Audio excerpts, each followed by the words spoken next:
Tonight, we made history.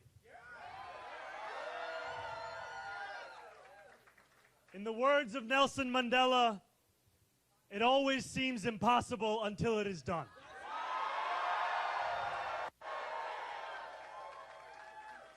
My friends, we have done it.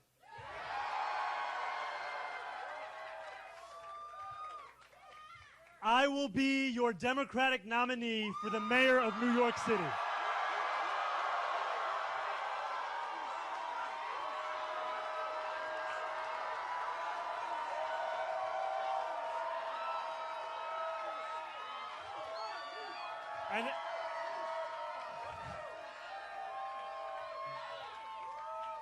An hour ago,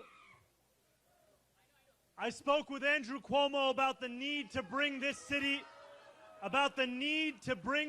together as he called me to concede the race.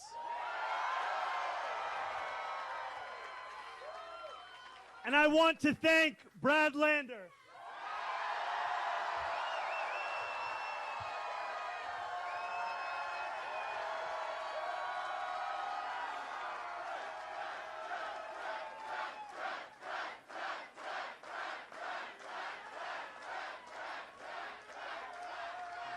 who did exactly that. Together we have shown the power of the politics of the future.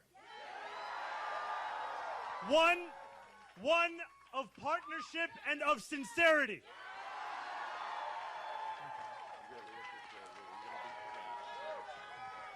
Zoran, let's hear it. Today, 8 months after launching this campaign, with the vision of a city that every New Yorker could afford, we have won.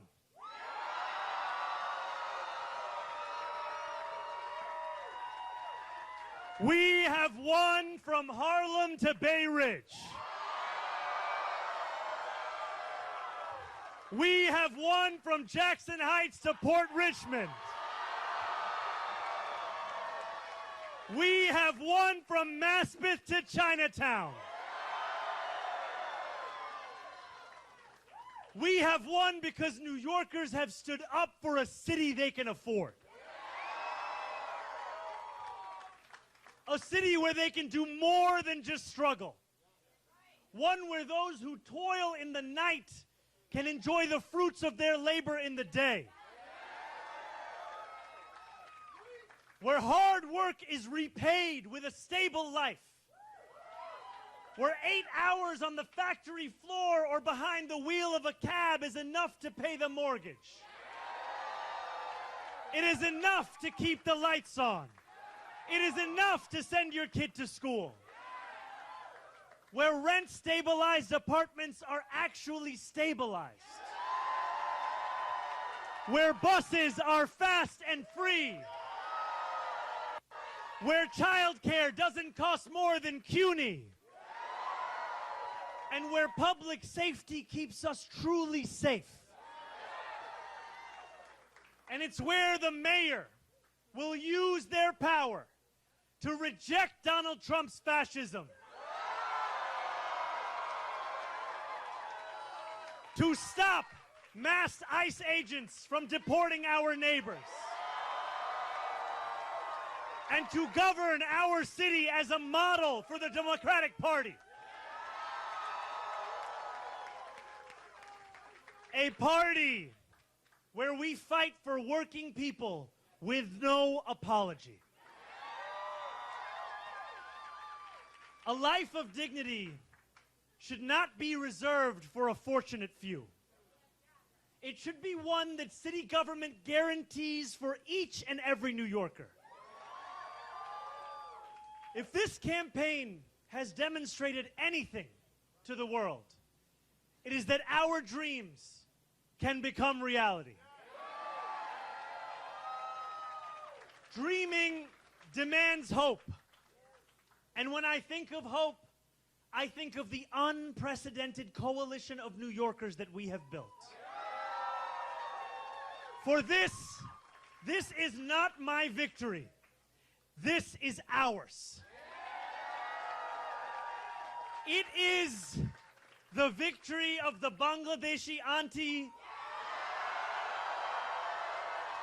who knocked on door after door until her feet throbbed and her knuckles ached.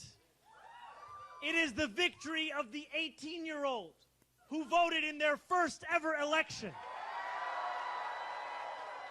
And it is the victory of the Gambian uncle who finally saw himself and his struggle in a campaign for the city that he calls home. Dreaming demands solidarity.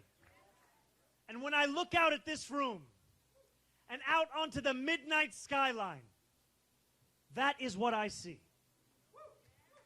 Canvas launches that continued in the pouring rain. Children who called parents. Strangers who care about those they will never meet. A New York that believes in each other and in itself. This is solidarity, and it defines our victory. And above all, dreaming demands work. Last Friday night, as the sun began to drop in the sky, I set off on a 13-mile walk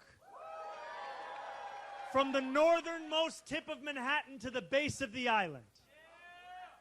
We began in Inwood, where music played and neighbors set out dominoes on the sidewalk. It was 7 p.m. The weekend had arrived. For most people, the time for work was over. But this is New York, where the work never ends. Waiters carried plates on 181st Street. Conductors drove the subways that rattled high above 125th. And world-class musicians tuned instruments as we passed Lincoln Square.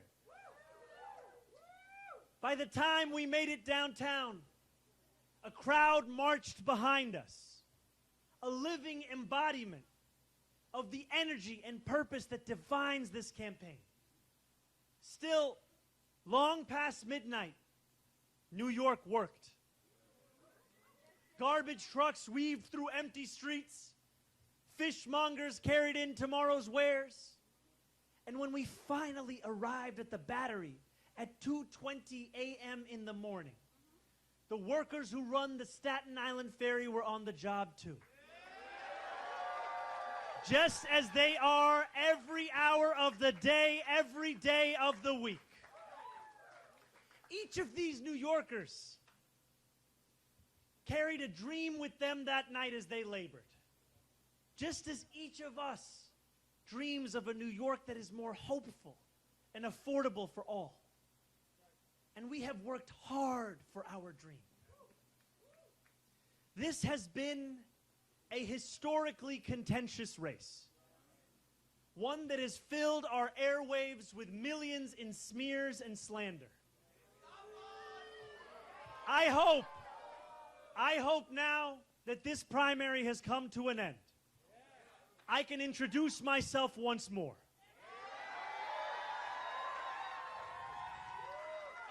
Not as you've seen me in a 30-second ad or in a mailer in your mailbox, but as how I will lead as your mayor. I will be the mayor for every New Yorker. Whether you voted for me, for Governor Cuomo, or felt too disillusioned by a long, broken political system to vote at all, I will fight for a city that works for you, that is affordable for you, that is safe for you. I will work to be a mayor you will be proud to call your own. I cannot promise that you will always agree with me, but I will never hide from you. If you are hurting, I will try to heal. If you feel misunderstood, I will strive to understand. Your concerns will always be mine, and I will put your hopes before my own. And I know that those hopes extend beyond our 5 boroughs. There are millions of New Yorkers who have strong feelings about what happens overseas. I am one of them. And while I will not abandon my beliefs or my commitments, grounded in a demand for equality, for humanity, for all those who walk this earth, you have my word to reach further, to understand the perspectives of those with whom I disagree, and to wrestle deeply with those disagreements. Let me close with this. In these dark times, I know that it is harder than ever to keep faith in our democracy. It has been attacked by billionaires and their big spending, by elected officials who care more about self-enrichment than the public trust, and by authoritarian leaders who rule through fear. But above all, our democracy has been attacked from within. For too long, New Yorkers have strained to find a leader who represents us, who puts us first. And we have been betrayed time and again. After so many disappointments, the heart hardens. Belief becomes elusive. And when we no longer believe in our democracy, it only becomes easier for people like Donald Trump to convince us of his worth. For billionaires to convince us that they must always lead. As FDR said, democracy has disappeared in several other great nations, not because the people disliked democracy, but because they had grown tired of unemployment and insecurity, of seeing their children hungry while they sat helpless in the face of government confusion and weakness. In desperation, they chose to sacrifice liberty in the hope of getting something to eat. New York, if we have made one thing clear over these past months, it is that we need not choose between the two. We can be free and we can be fed. We can demand what we deserve. And together we have built a movement where everyday New Yorkers recognize themselves in our vision of democracy. Every new voter registered, that is faith renewed. Every voter who traveled through withering heat to the polls, that is faith renewed. And every New Yorker who sees solutions to the daily challenges they face in this campaign, that is faith renewed. Together, New York, we have renewed our democracy. We have given our city permission to believe again. And I pledge to you that we will remake this great city, not in my image, but in the image of every New Yorker who has only known struggle. In our New York, the power belongs to the people.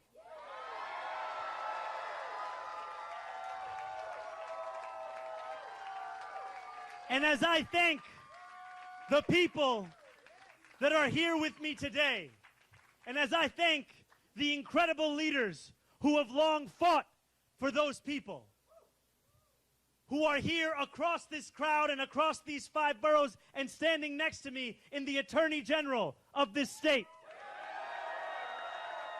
in the public advocate of this city, in our Congresswoman, Nydia Velázquez, in our Controller, Brad Lander, and in every single person who believed in this campaign long before it was easy to do so. And you believed when it was difficult. We dreamt in the night. And we are now building in the dawn. That new day, the one that we have yearned for, the one that we have struggled for, the one that we have knocked for, have texted for, have called for, the one that we have obsessed over. That new day is finally here, my friends. And it is here because you have delivered it.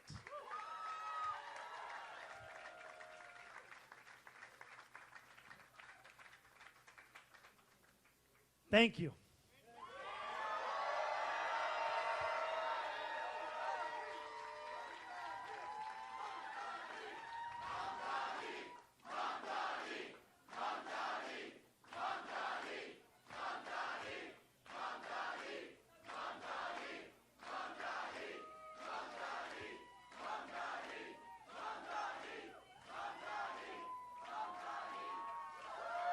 Thank you.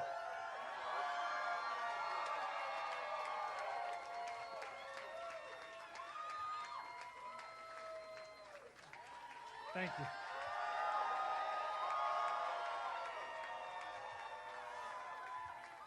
And as I thank you, I must thank those who brought me into this world.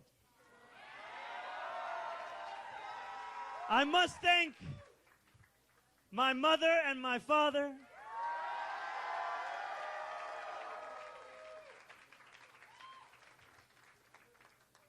Mira and Mahmoud.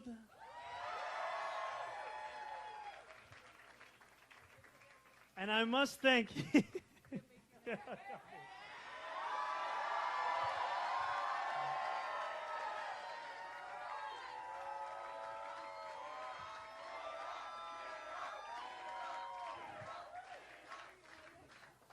And I must thank my incredible wife, Rama Duaji.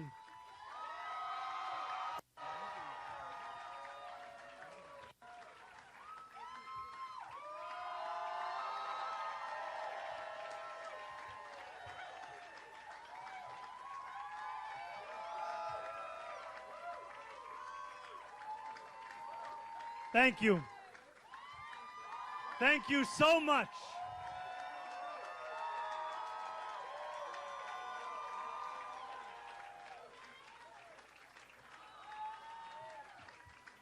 Now let us lead this city into one that is affordable for each and every New Yorker.